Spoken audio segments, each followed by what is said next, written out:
정승의 개가 죽으면 문정성시를 이룬다라는 말이 있습니다. 그러나 정작 정승이 죽으면 사람들이 찾아오지 않아요. 힘 있는 위치에서, 자리에서 영향력을 끼칠 수 있는 그곳에서 힘을 발휘할 때 비로소 많은 사람들이 줄을 대기를 원하고 함께하기를 원하지, 힘이 다 빠지고 어떠한 능력을 발휘할 수 있는 위치가 아니라고 하면 사람들이 찾아오질 않아요.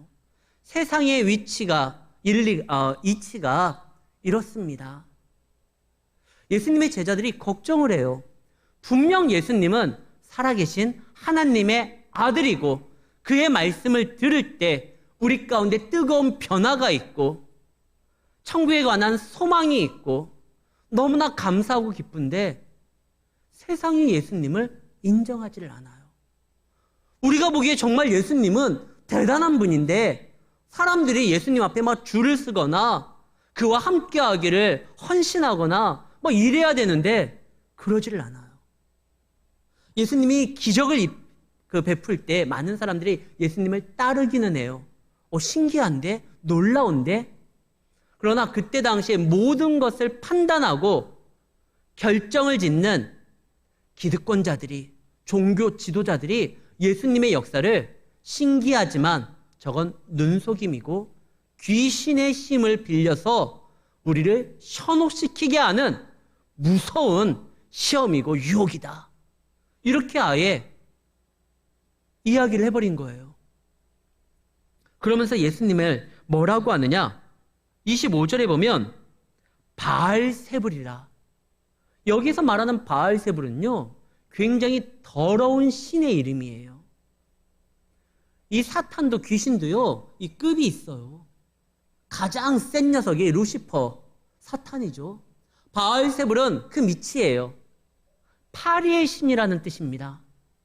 우리가 잘 아는 그 로벨 문학상을 수상한 윌리엄 고딩의 작품 파리 대왕이 바로 이 바알세불이에요. 인간의 추악함과 더러움을 소설을 통해서 보여줬는데 거기에서 말하는 파리 대왕이 이 바로 바알세불, 벌주부입니다. 아주 더럽고 추악하고 냄새나는 귀신이 바로 바알세불이에요. 하나님을 알고 하나님을 믿고 하나님을 따르는 유대 사회에서 이 귀신의 귀신의 왕, 이 파리의 왕이라고 하는 바알세불은 입에도 담을 수 없는 정말 더럽고 추악한 욕이에요. 근데 그때 당시에 예수님을 바알세불이라는 거예요. 그 파리 중에서도 변속간에 있는 똥파리의 신이 바로 바알세불이거든요. 냄새나고 추잡하고 더럽고 그 신의 힘을 빌려서 움직이는 거다, 저 예수가. 제자들이 답답해요.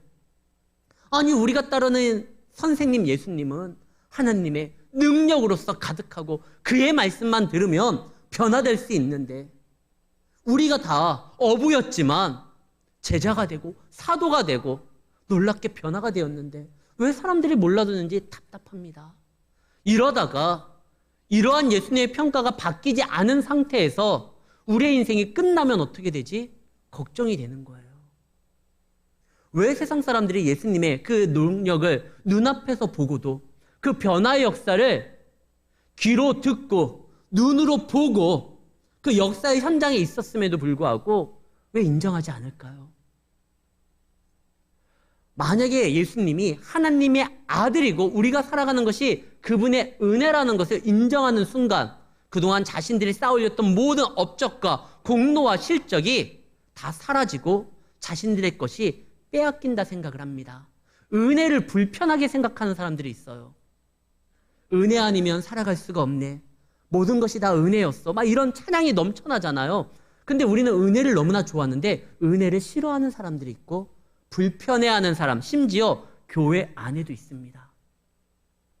내가 그동안 주를 위해서 얼마나 많이 헌신하고 노력했는데 나의 공로가, 나의 업적이, 나의 실적이 곧 나를 의미하는 건데 은혜라고 하면 내 공로가 사라지거든요. 그러니까 이게 화가 나는 거예요. 탕자의 형이 왜 화가 납니까? 아버지의 은혜로 다시 동생이 그 아들의 자격을 얻게 될 때 나는 얼마나 노력하고 수고하고 애썼는데 아니 나와 쟤가 똑같아지면 안 된다는 거예요.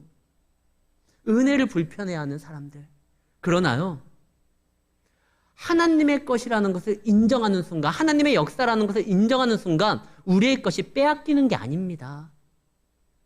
그 인정하는 하나님 아버지의 상속자가 되어서 그분의 것을 물려받게 되는 거예요. 근데 그것을 생각하지를 못해요. 그래서 그때 당시에 종교 지도자들은 하나님의 아들이고 그가 말한 모든 것으로 인하여 그동안 어떻게 살아갔는지 그거는 상관없이 뭐 용서함을 받고 주님의 자녀가 되고 백성이 되고 그럼 나는 저 세리와 같이 나는 살아가지 않았는데 나는 늘 11조를 하고 금식을 하고 노력을 했는데 이게 다 하나님의 은혜면 그동안 나는 왜 굳이 애쓰고 수고해가지고 저들처럼 마음대로 살지 않고 나 자신을 나름대로 채찍질하면서 살아갔는데 다 은혜라고 하면 자기가 그동안 했던 게 무엇인가 이게 싫은 거예요. 그래서 예수님이 천국을 가지고 와서 천국의 상속자로서 이게 다 은혜라는 것을 이야기하는데 그걸 받아들일 수가 없어요. 그래서 예수님은 저거 이단이야. 저거 잘못된 가르침이야. 말도 안 되는 거야. 그동안 우리가 했던 행동들은 다 뭐고. 그러니까 저 예수는 귀신의 힘을 빌려서 우리를 셔놓게 하는 바알세불이야. 더러운 귀신이야. 이렇게 말을 합니다. 이 제자들이 답답하죠. 우리는 그럼 뭐가 돼요? 예수님을 따르기 위해서 그 삶의 현장에서 바로 그냥 다 그것을 뒤로하고 예수님을 쫓았잖아요. 물고기를 이렇게 잡는 그 현장에서 그물을 버리고 예수님을 쫓았고 때로는 베드로 같은 사람은 가정이 있었거든요. 여보, 내가 이제 주를 위해서 나아갈 테니까 당신 내가 성공하고 돌아올게. 그리고 나갔는데 가장으로서 남편으로서 역할을 좀 뒤로하고 예수님을 쫓았는데 예수님이 세상에서 평가가 이렇게 박하고 잘못되면은 그 쫓는 우리는 어떻게 되는 거야? 예수님이 제자들의 염려를 아셔요. 그래서 말을 합니다. 제자가 스승보다 높지 못하고 종이 상전보다 낫지 못한다. 같은 수준까지만 올라가도 대단한 거다. 근데 내가 지금 세상에서 이러한 모욕을 당하니까 너희들 두렵지? 그러나 두려워하지 말아라.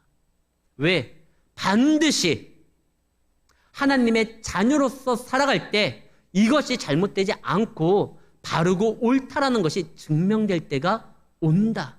이 말이에요. 26절 그런즉 그들을 두려워하지 말라. 감추인 것이 드러나지 않을 것이 없고 숨은 것이 알려지지 않을 것이 없느니라. 몰래 사람들의 눈을 속여서 범죄하는 그런 사람들의 은밀한 죄도요 언젠가 밝혀집니다. 하물며 빛이신 하나님의 자녀의 말씀대로 살아가려고 하는 옳은 행실은요 언젠가 반드시 드러나고 제대로 된 평가가 이루어져요. 우리가 잘 아는 빈센트 반 고흐라는 사람이 있습니다. 굉장히 유명한 화가죠. 근데 그가 살아있었을 때는 세간의 평가가 좋지가 않았어요. 그의 작품을 대단한 것이라고 인정하는 그런 분위기가 아니었어요. 실제로 고흐는요 굉장히 어렵게 살다가 생을 마감합니다. 그러나 나중에요 이 작품이 얼마나 대단한지 사람들이 알게 됩니다. 그래서 세상에서 가장 많은 사람들이 사랑하고 좋아하는 작품이 고흐의 작품이잖아요. 많은 사람들에게 감동을 주고 영감을 주잖아요. 진짜 작품은요 시간이 지나면 제대로 된 평가가 나오게 되어 있습니다. 하나님의 말씀으로 변화되고 새롭게 된 우리의 삶과 인격은요 언젠가 반드시 세상에 이것이 옳다라는 거 드러나게 되어 있습니다. 왜냐하면 하나님이 우리를 택한 거거든요. 제자들은 걱정합니다. 우리가 잘못 우리의 인생을 저분한테 건 거 아닌가? 내 선택이 내 행동이 혹 잘못되면 어떻게 될까 걱정을 하는데요. 걱정할 필요가 없어요. 주식을 하다가 주식이 폭락을 하게 되면 누구한테 뭐라고 할 수 없어요. 내가 선택해서 그 주식을 산 거니까요. 내 선택에 따른 책임도 내가 져야 돼요. 근데 예수님을 따르는 건 제자들의 선택이 아니에요. 예수님이 부르신 거예요. 예수님이 쓰시겠다고 나를 따르라고 말을 했고 제자들은 그 부름 앞에 반응한 거예요. 다시 말해서 예수님의 제자가 된 건 내 선택이 아니라 그분의 부름에 의한 것이기 때문에 그분이 책임지는 겁니다. 혹 내 인생이 잘못되는 듯 보인다 할지라도 책임은 주님께 있어요. 마태복음 21장 3절, 그리고 마가복음 11장 3절, 누가복음 19장 31절에 동일하게 이런 내용이 나옵니다. 예수님께서 어느 날 나귀를 타야 돼요. 그래서 나귀를 가지고 오라. 주인이 뭐라고 하면 어떻게 합니까? 주가 쓰시겠다 하라.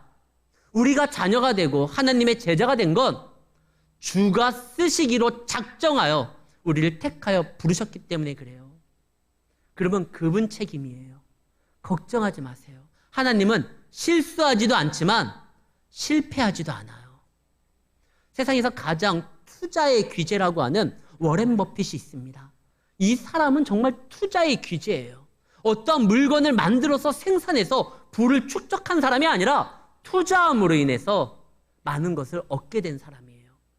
그래서 이 사람의 투자의 노하우를 알기 위해서 해마다 이 사람과 대화할 수 있는, 식사할 수 있는 그 시간을 이렇게 판매하기도 해요. 그래서 많은 사람들이 수억을 주고서라도 이 사람과 함께 식사 자리를 마련해서 그의 어떤 노하우를 듣기를 원해서 줄을 서요. 근데 워렌 버핏도요, 가끔 가다가 실패할 때가 있거든요. 근데 하나님은 그러지 않아요. 하나님은 그 귀한 시간을, 세상을 창조하신 그분이 그 값진 시간을 우리에게 투자하셨어요. 그분의 생명을 우리에게 투자하셨어요. 실패하지 않는 그분이. 그렇다고 하면 우리 인생은 실패하려고 발악을 쳐도 실패할 수가 없어요. 그분이 우리의 종목으로서 택하여 주셨고 그분의 시간을 투자하셨고 그분의 생명을 주심으로 인하여 우리의 인생에 개입하실 때 우리는요, 세간의 평가 때문에 두려워할 필요가 없습니다. 저들이 아직 몰라서 그렇지 반드시 우리가 하나님 안에서 주님의 말씀으로 씨름하고 변화된 그 시간은요, 하나님의 능력 가운데 드러날 때가 옵니다. 그리고 그때가 하나님과 함께 영광스럽게 주의 역할을 감당할 때예요. 요셉이 바로의 스승이 됩니다. 그가 바로의 스승이 되었었던 건 무슨 이유죠? 그가 그동안 쌓아올렸었던 업적과 공로와 수많은 자격증과 시험을 통과해서 아니면 그가 가지고 있는 배경 때문에 아니잖아요. 요셉이 바로의 스승이 될 수 있었던 건 그에게 하나님의 지혜가 있었고 하나님의 비전으로 붙들려서 그는 일평생 어떤 삶을 살았죠? 하나님이 보여주신 그 비전 때문에 넘어지고 깨어지고 갇히고 어떠한 핍박을 당했지만 그 비전의 해석의 능력 때문에 바로의 스승이 된 겁니다. 우리가 하나님의 말씀을 붙들고 살아갈 때 비록 세상 사람들은 알아주지를 못해요. 우리가 골방에서 눈물 쏟으면서 주님 앞에 부르짖는 거, 주의 말씀으로서 변화되기 위해서 말씀을 붙들고 산 가운데 헤매는 거, 세상은요 얼마만큼 너희가 변화됐고 말씀으로 살아갔고 헌금을 했는지 우리에 대한 평가 항목에 세상의 그 항목에는 그런 게 없어요. 그러나 주님의 항목에는 있어요. 주님이 세상의 주인입니다. 세상에 신경 쓰지 마세요. 주님 앞에 바르게 쓴다고 하면 반드시 세워지는 역사가 나타나게 됩니다. 세상 사람들이 좋아지는 평가들이 있어요. 뭐 자격증이 있어야 되고 좋은 학교를 나와야 되고 어떠한 실적이 있어야 되고. 예전에 이주일이라는 사람이 있었습니다. 잘 아는 코미디언이죠. 그의 대표적인 유행어가 뭐죠? 못생겨서 죄송합니다. 죄송할 건 아니잖아요, 못생긴 게. 근데 세상에서는 죄송해야 돼요. 왜? 잘난 사람들의 세상이거든요.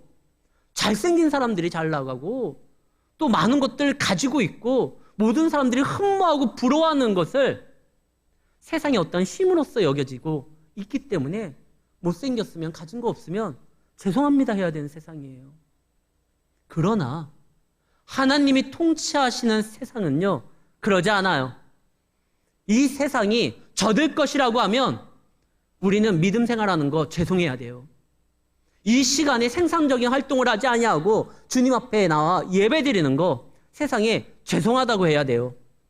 그러나 세상은 하나님의 것입니다. 이 시간은 만왕의 왕 하나님을 만나는 시간이고 세상에 하나님의 은혜를 쏟아붓기 위해서 통로로서 준비하는 시간이에요. 우리의 믿음은 세상에 죄송할 게 아니에요. 오히려 세상에게 이것이 옳다라는 걸 보여주고 세상이 우리를 통해서 고마워해야 되는 것이죠. 근데 세상 사람들은 그러지 않아요. 오히려 그래서 핍박을 합니다. 우리가 믿는 이 신앙 때문에 어려움을 당할 때도 있어요. 실제로 제가 아는 분은요, 예수 믿는 것 때문에 직장에서 잘린 사람이 있어요. 그의 어떠한 이게 아니라 무슨 비리를 저질렀거나 횡령을 했다거나 무슨 입에 담지 못할 몹쓸 짓을 해가지고 회사에서 잘린 게 아니에요. 제가 미국에서 유학 갈 때 그 짐을 무빙 세일이라고 다 받은 적이 있거든요. 그 사람이 갑작스럽게 침대도요, 좋은 거였어요. 막 좋은 거 이제 사고 이제 아내도 자식들도 이렇게 미국으로 초대를 한 거예요. 먼저 기러기 부부로 2년간 미국에 있다가 이제 가족이 이게 오는 거예요. 미국으로 이제 오기로 했어요. 와이프가 대전에서 약사였는데 이제 정리하고 미국으로 오자. 내가 자리 잡았으니까. 그래서 오는 김에 침대도 좋은 걸 샀는데 2주 만에 회사에서 잘렸어요. 취업 비자로 들어갔는데 회사에서 잘리니까 다시 다 정리하고 한국으로 들어가게 된 거예요. 아내도 다 정리하고 왔는데. 그 이유가 뭐냐? 이분이 그 의료계통에서 연구소에서 근무를 하고 있었는데요. 그 직장의 보스가, 상사가 인도계 사람입니다. 인도인이에요. 근데 이분이 수요 예배도 나가야 되고 또 크리스마스 때도 또 열심히 또 교회에서 같은 게 준비할 게 있잖아요. 그 일 끝나고 가가지고 막 그걸 하고 하는데 이게 못마땅한 거예요. 그래서 잘렸어요. 아니, 주님의 생일을 축하하기 위해서 성탄절날 준비했는데 근무 시간에 한 것도 아니고 퇴근한 다음에 그때 이렇게 일한 건데 근데 이 인도 사람이요, 잘랐어요. 말도 안 되잖아요. 그분이 한 게 뭐예요? 주를 위해서 한 건데 예배에 참여했는데 잘렸어요. 이런 일이 비일비재예요. 그 예전에 주기철 목사님이요, 그분이 왜 고문을 당하고 죽게 되었죠? 예수 믿는 것 때문에 그랬어요. 일사각오로 그분이 말을 합니다. 내가 죽어도 주를 위하여, 살아도 주를 위하여, 나에겐 오직 일사각오밖에 없다.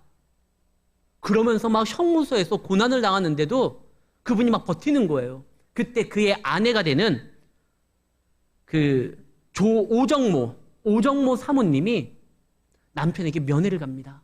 당신 반드시 기필코 결단코 이겨야 됩니다. 내가 보기에 당신은 이 붉은 문을 살아서 나올 수 없습니다. 그러나 당신은 승리해야 됩니다. 죽음을 두려워하지 마십시오. 결국 주기철 목사님은 해방되기 1년 전 44년에 죽으셨어요. 아니, 예수를 믿다가 나오지도 못하고 그 아내 되는 사모님이 뭐라고 합니까? 당신은 이겨야 됩니다. 승리해야 됩니다. 근데 그 승리가 감옥에서 빠져나온 게 아니라 그냥 감옥에서 죽으십시오. 믿음 포기하지 마시고. 또 그런 많은 사람들 있잖아요. 도마 안중근이요. 우리가 잘 아는. 그 안중근이 이토 히로부미를 암살한 다음에 감옥에 갇히죠. 사형 선고를 받습니다. 항소하지 않아요. 조 마리아라는 그의 어머니가 그에게 말을 합니다. 너 나보다 먼저 죽는 것이 자식된 도리로 불효라고 생각해서 항소해서 일제의 목숨을 구걸하지 말아라. 너는 옳은 일을 하고 형을 받았으니 비겁하게 삶을 구하지 말고 대의에 죽는 것을 자랑스럽게 여기는 것이 어미에 대한 효도다. 나라를 위해 땀만 먹지 말고 죽어라. 그의 어머니 조 마리아가 이런 말을 합니다. 안중근도 믿음의 사람이었거든요. 자신이 한 일에 대해서 그래, 내가 옳은 일을 한 거니까 구걸하지 않아요. 아까 이야기했었던 인도의 보스한테 잘린 사람, 주기철 목사님, 도마 안중근, 이분들은요, 거기에서 잘렸어요. 거기에서 생을 마감했어요. 그러면 예수 믿다가 죽었으니까 비참한 거 아닙니까? 아니에요. 주를 위하여 당하는 고난, 우리가 어렵게 생각하면 안 되는 것이 28절에요. 몸은 죽어도 영혼을 능히 죽이지 못하는 자들을 두려워하지 말아라. 최악의 최악은 죽는 거예요. 그거예요. 그러나 우리가 이후에 믿음을 지켰을 때 하나님이 우리에게 주시는 시간은요, 100년, 1000년, 10,000년, 그것이 아니라 영원입니다. 우리가 수술을 받잖아요. 수술을 받을 때 살을 찢고 막 해집습니다. 얼마나 고통스러워요. 근데도 왜 스스로 수술대 위에 눕습니까? 수술을 통한 다음에 더 많은 시간을 건강하게 살 수 있다는 확신 때문에 수술대에 오르는 거잖아요. 하나님의 자녀들은요, 이 땅뿐만 아니라 이 위의 세계에서도 하나님의 약속이 있어요.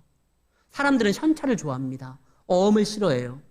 세상의 것들은 현찰이에요. 손만 뻗으면 내가 잡을 수 있고 이 땅에서 얼마든지 제대로 유용하게 활용할 수 있을 것 같아요. 반면에 하나님의 약속은 어음이에요. 여러분들 현찰과 어음 중에 뭘 선택하겠어요? 현찰이죠.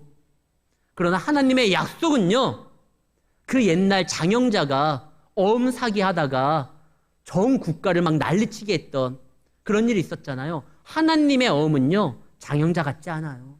그분의 약속은요, 손에 잡히는 현찰보다 더 확실한 우리의 능력이 됩니다. 그렇기 때문에 우리는요, 세상을 잡는 것보다 하나님의 약속을 붙드는 거예요. 정말 최악이라 할지라도 죽는 것밖에 더하냐. 그러나 이후에 나타날 영혼이 있다. 그리고 이 땅에서도 여러분들 대부분 죽진 않아요. 믿음 생활할 때 하나님께서 길을 여십니다. 제자들도 마찬가지예요. 야, 최후에 죽는 것밖에 더 하겠느냐? 그러나 무릇 나를 믿는 자는 죽어도 살겠고 살아서 나를 믿는 자는 영원히 죽지 아니하리라. 죽음도 그들의 발걸음을 막지를 못합니다. 얘들아, 너희들 환난을 당할 거야. 핍박을 당할 거야. 그러나 걱정하지 마. 왜? 이 모든 것이 하나님이 통제하지 못하는 돌발 상황이 아니다 하면서 말씀하시는 것이 29절, 참새 2마리가 한 아사리온에 팔리지 않느냐. 그러나 너희 아버지께서 허락하지 아니하시면 그 하나도 땅에 떨어지지 않는다. 하나님의 허락 가운데 이루어지는 것이다.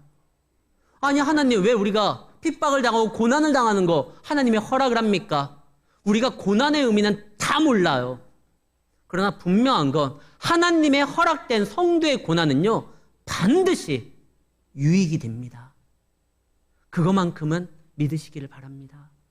그래서 고난이 올 때 우리가 해야 될 건 기도예요.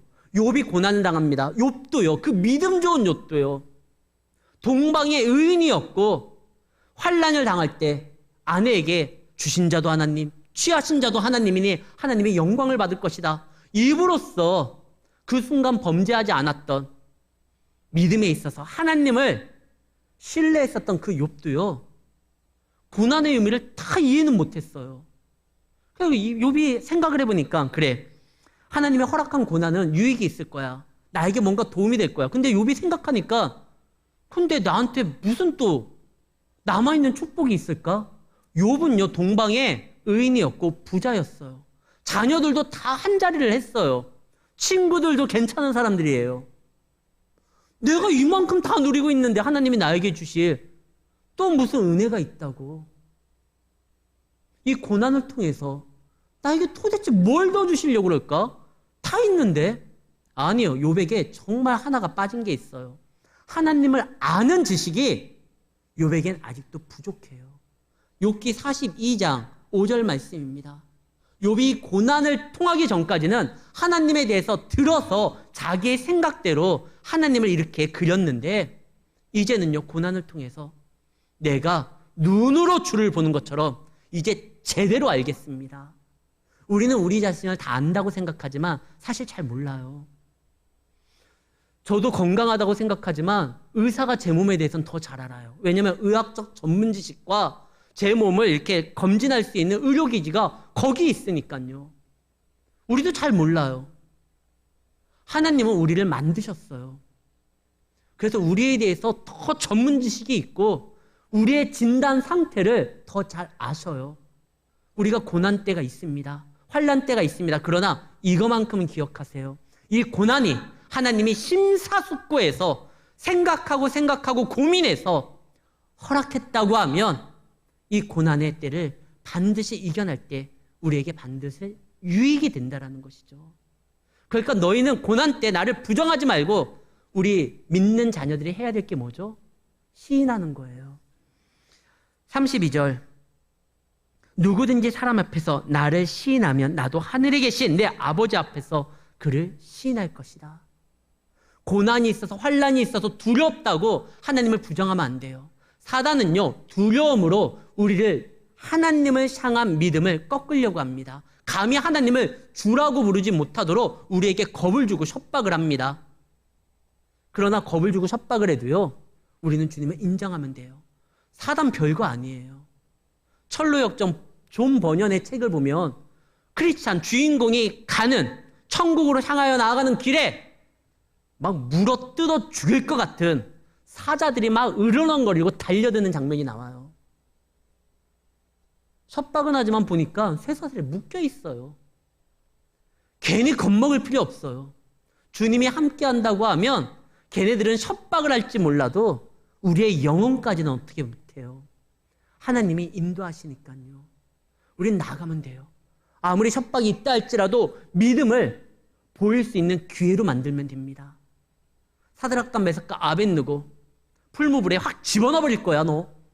그때 이들이 말을 합니다. 죽는다 할지라도 우리는 하나님만을 따를 것입니다. 이때 하나님이 생명의 주라는 걸 그때 당시에 사람들에게 보여줬어요. 보여준 것만 대단한 것이 아니라 본인 자신들도 깜짝 놀랐을 거예요. 우리의 신앙 고백이 살아계신 하나님을 믿는 믿음이 진짜로 역사하는구나. 풀무불에 들어갔는데 타지도 않아요. 아마 가장 놀랬던 게 이 사드락 메삭 아벳느고였을 거예요. 하나님은 정말 우리를 지키시는구나. 오히려 그 고난의 순간에 믿음으로 나아갈 때 하나님의 도우심을 경험할 수가 있습니다. 세상이 우리를 알아주지 못해요. 이 좋은 하나님의 말씀으로서 변화되는 역사를 그들은 알지 못해요. 오해해서 저것들 문제 일으킨다. 귀신 들린 사람들이다. 뭔가 이렇게 세상에 도움도 안 되는 그런 자들이다. 핍박을 할 때요. 실망하지 마십시오. 우리 선생 되신 예수님이 우리보다 더 많은 핍박을 당하셨지만 끝내 그분이 이기셨습니다. 이기신 비법을 누구보다도 잘 아시는 분이 우리가 믿고 따르는 구세주 예수님입니다. 그분이 길을 여셔요. 그분만 따라가면 되는 거예요. 그럴 때 우리는 놀라운 주님의 역사를 경험하게 되죠. 많은 사람들이 주를 위하여 살아간다고 합니다. 그러나 주와 함께하는 것은 또 싫어하는 경우가 많아요. 창세기 5장 22절입니다. 하나님과 동행했었던 사람이 하나 있죠. 그 이름이 에녹입니다. 에녹이 하나님과 동행했다고 하는데 원문의 뜻을 그대로 살린다고 하면 하나님의 뜻에 따라 하나님과 보조를 맞췄다라는 거예요. 주님의 일은 내 열심과 내 열정과 내 생각이 아니라 주님과 함께 보조를 맞추며 주의 인도함 따라 나아가는 것입니다. 오늘 우리가 읽었던 이 마태복음 10장 바로 지난주에 이야기했을 때 양이 이리 가운데 살아가잖아요. 근데도 살아갈 수 있는 이유가 뭐죠? 목자의 음성을 듣고 목자가 그를 지켜주니까 살 수 있는 거지 않습니까? 사랑하는 성도 여러분, 우리는 주님의 음성을 듣고 세상의 평가의 소리에 실망하는 것이 아니라 주님의 약속을 바라보며 나아가므로 끝내 이 땅에 하나님의 놀라우신 은혜와 축복을 채우며 주님을 증거하고 주님을 시인하면서 나아가는 성도로서 한 주간도 믿음 안에서 성공하시기를 예수의 이름으로 축원합니다.